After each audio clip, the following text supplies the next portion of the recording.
Remember, I said that to the senators that came in, the Democrats. They wanted to be bipartisan. That's pretty funny. So they came in and they said, this is totally off the record. Nothing mentioned here. We want to be honest because our country was going to hell. And we had a meeting. And I said, why is it we only take people from shithole countries, right? That is true. Why can't we have some people from Norway, Sweden, just a few? Let's have a few. From Denmark, do you mind sending us a few people? Send us some nice people, do you mind? But we always take people from Somalia, places that are a disaster, right? Filthy, dirty, disgusting, ridden with crime. The only thing they're good at is going after ships. But they don't go after our ships. You know why? Because that same missile that knocks the crap out of them, that with the drug dealers from Venezuela and others. Listen, the people who are part of the Somalia community, not every single one of them are terrible or a nuisance on our country. Some of them are actually great additions to our company, just like any other, foreign national from any other country. I can't think of a lot of them bring work ethic that, people who want success in life really demand of the people that they're working with or working for. That's why most millionaires are not American citizens. Most of them are actually from other countries. I don't know if you guys understand that or if you guys are aware of that. So oligarchs. That's not, I don't think he's talking about those particular individuals. He's talking about the people who come here and are wreaking havoc, defrauding the system, committing crimes, not representing America in the best way. And this is the same standard that we apply to ourselves. There's a lot of dirtbags that are American citizens. There's a lot of people just taking up space. There's a lot of people abusing the system. Okay, so why don't we go to someone that attended this rally, a voter of the president, a Trump supporter. Here's what he has to say about the economy and the overall performance from the president. Trump has addressed a lot of my concerns, brought the price of gas down. No two ways about it. When it comes to the economy, how would you grade his job performance? Fantastic. Confident that the tariff policies are working? Yes. How's the Trump economy treating you? It's doing fine. It's been rough under Biden. Things don't happen overnight. I mean, it takes time. It took time to bring it down. It's going to take time to bring it back up again. I think the tariff policies will come into effect and start to work because it's going to bring manufacturing jobs back to the U.S. It's going to help stable the middle class and rebuild the middle class. Tourism is very important here, and there's a lot of people that work in the service industry. I am the owner of an Italian restaurant, and I'm glad that my employees will have the benefit of no tax on tips. All right, this is just crazy. Because you know what frustrates me the most? It's when these insurance companies continue to lowball everyday Americans when they only care when you're seriously hurt. That injury could be worth millions, and they're not linked in the description. No tax on tips, no tax on overtime, and a larger tax deduction regarding Social Security is what it really is. Are some huge reliefs for the American people during a time where their wages have not exceeded the rate of inflation over the past, let's just say 5 years at this point. And so, a lot of people are going to get that money and it's going to be huge. And they're going to be feeling differently about the economy. Now, what I want to do is play you the reaction from Hakeem Jeffries. Now, this reaction is not this morning. It was actually yesterday. But it's still a reaction based in the fact that the president believes the economy is going in the right direction, that he gave it a A+++, and that he thinks. All right. So that's his part about the welfare scam that happened in Minnesota. So we're going to move on right here. This is a video right here from Dr. Steve Turley. The walls are closing in on Ilhan Omar. Imagine a scandal so brazen, so morally rotten, that federal prosecutors call it one of the biggest frauds in American history. And right in the middle of it, you keep finding the same name. For years, the Democrats and the legacy media tried to do everything they possibly could to bury the story. But as of today, it's blowing wide open because now it's not just about $1 billion fraud ring in Minnesota. It's about a Somali congresswoman's inner circle getting rich off money meant to feed children. And now a major witness has just stepped forward and affirmed that she did, in fact, marry her own brother to game America's immigration system. Butter the popcorn, sit back, and get ready to watch a political career come crashing down in real time. Hey gang, it's me, Dr. Steve, your patron professor, here to help you make sense of the madness as the far left desperately tries to stop the unstoppable rise of a new conservative age that you're making happen all over the world. So if you want a front row seat on how you're changing the world in ways you never even imagined, make sure to smack that bell and subscribe button. Ever since she was first elected to Congress back in 2018, Ilhan Omar has built her entire political brand on fomenting resentment through woke identity politics. She's positioned herself as a perpetual victim of Islamophobic smears, all the while denouncing this nation as awash in racism and bigotry. And yet, we shouldn't be too quick to think that this is true ideological fidelity on her part, because as it turns out, that perpetual victimhood actually serves Ilhan quite well. Playing the victim has always been her go-to defense mechanism because it enables her to transform her own alleged misconduct into a narrative of persecution, while simultaneously building a political base energized by grievance politics, all while evidence of actual fraud in her district and questions about her own legal compliance pile up unanswered. But now the facts are finally catching up. Federal prosecutors in Minnesota have charged nearly 80 defendants in what they describe as the largest COVID-era feeding fraud in the nation, centered around a nonprofit front called Feeding Our Future. They say more than $250 million meant for hungry kids was siphoned off into luxury cars, mansions, overseas real estate, and shopping sprees. One of the hubs of that fraud. You know, something funny, I didn't mention this earlier. It sounds a lot like Black Lives Matter, who did the same exact thing. It's exactly like Black Lives Matter. The same exact thing. Took advantage of the black community, got all their money, and then spent it all on luxury cars, nice mansions, good clothes, jewelry. Then they got busted, and now majority of them are going to jail. That's what happens when you let a lesbian bulldagger lead the organization.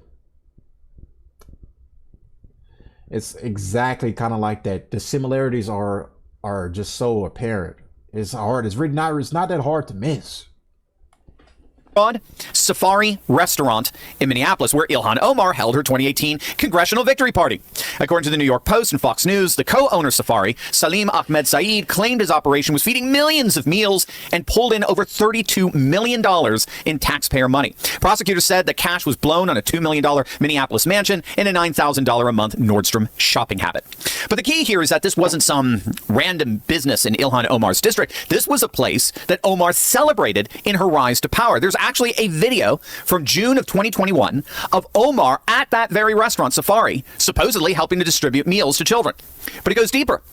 A Democrat activist and former Omar campaign official, Guhad Hashi Saeed, admitted in court that he ran a fake food site that claimed to serve 5,000 meals a day to children and pocketed millions. He worked on Omar's 2018 and 2020 campaigns as an enforcer in the Somali community, driving turnout for her. So what we're seeing here is a very real pattern emerging in Minnesota. We have a massive money laundering fraud happening. And again, we're talking hundreds of millions of dollars, if not billions of dollars. There's no way officials did not know about this, and yet they looked the other way precisely because they were the political beneficiaries of the community involved in that fraud. Again, it's very much the pattern we saw when Doge exposed USAID, right? Democrats designed huge welfare programs. We're talking, again, tens, hundreds of millions of dollars, humanitarian aid, in this case, COVID spending programs. And they distribute that massive money with almost zero accountability, and that affords the opportunity for their political allies to cash in. Remember, it was Ilhan Omar who introduced the Meals Act in 2020. That's the legislation that helped open the floodgates for hundreds of millions of dollars in child nutrition money that Feeding Our Future and its partners later exploited. And of course, some of that cash ended up in the coffers of the politicians.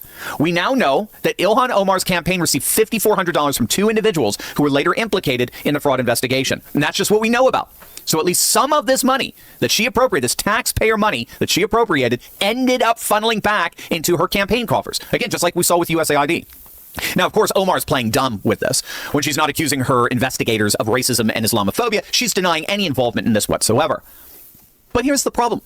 You can't campaign with these people, celebrate with them, hire them, sponsor the legislation that opens the spigot, watch hundreds of millions of dollars pour into your own community, end up financially benefiting from opening up that spigot, and then pretend you know nothing about it.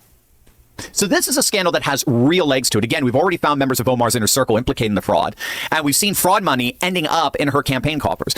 I have a feeling this is all just the tip of the iceberg. But that's not the only scandal that's closing in on her. Wait until you see the latest on Omar's immigration status. This is going to absolutely blow you away. But first, who likes chocolate? I know I do. But what if you dumped this cocoa powder in your coffee?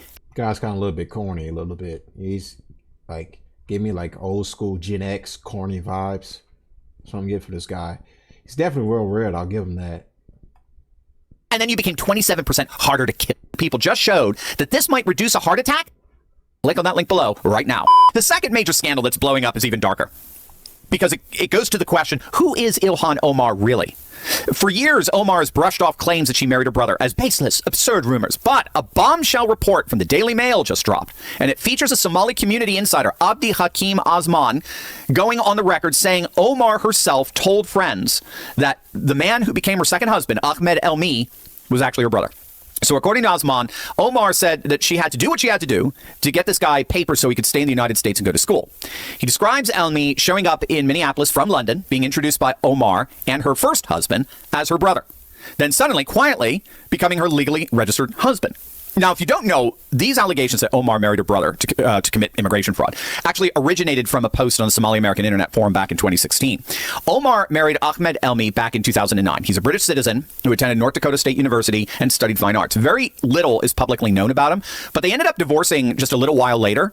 And when she ended up having a child with her new husband, and I'll talk about this in a sec, who was actually her original husband, when she ended up having a child with her new husband, there were apparently Instagram posts from Elmi, her former husband, calling Ilhan Omar's newborn daughter his niece, implying that he was Omar's brother. And it was a weird marriage. If you don't know, again, she was married before that to a guy named Ahmed Hirsi. They separated, they supposedly divorced, and then she marries this guy, Elmi, who, again, we're being told everyone in the Somali community knew was her brother. And then oddly, they divorced shortly thereafter, right after he migrates to the United States. And then she gets back together with her original husband, Ahmed Hirsi. In fact, the Somali leader, Osman, he's saying that Omar and Hirsi never truly broke up. They remained together as husband and wife, even while she was legally married to Elmi, and later remarried, quote unquote, in 2018, right in time for a congressional run. So this is why this allegation just simply won't go away. But the problem is, thus far, there's no definitive proof that Elmi is Omar's husband. In other words, we have a marriage certificate, yes, but that's not definitive proof that he's her brother. There's no birth certificate for him. There's no immigration. This is wild right here. This is fucking wild. That guy her brother has to be deported because this is basically a form of marriage fraud. And she also needs to be deported too as well. I mean, bro, that's disgusting. Even though technically speaking, they didn't do anything, she married her brother in order to gain his citizenship. That is technically marriage fraud, and it's up for deportation under immigration law. Record. There's no definitive legal document that thus far surfaced proving Elmi is Omar's brother. I'm sure it will at some point, but thus far it is not. So all we have is this circumstantial evidence, like we're seeing with the Somali community. They're definitely trying to keep that documentation hidden. They do not want that coming out that that's her brother. If that's the case, he's up for deportation as soon as they figure out that, technically speaking, they committed marriage fraud to allow him to enter the country. And technically speaking, shouldn't her paperwork also be in question too as well? Because she's not a natural born citizen. She came here like, I think 10 years ago, I believe. So she's not a natural born citizen. Leader, but it keeps mounting. So step back and connect all the dots here. On one side, you've got a congresswoman whose legislative push and political network are now tied to the largest COVID feeding fraud in America, involving hundreds of millions of dollars stolen from children, and her allies pleading guilty and her donors being indicted. On the other side, you've got mounting testimony from inside her own community that she abused America's immigration merit systems to benefit her own family, then spent years stonewalling anyone who asked for clarity. This is not a right-wing conspiracy. These are court documents, federal indictments, on-the-record witnesses, and mainstream outlets finally catching up. The walls are closing in on Ilhan Omar because the story is no longer about tweets or slogans or identity politics. It's about whether one of the most radical members of Congress sits atop a foundation of fraud. Fraud against American taxpayers and fraud against America's immigration laws. This is a scandal no amount of media spin can protect forever.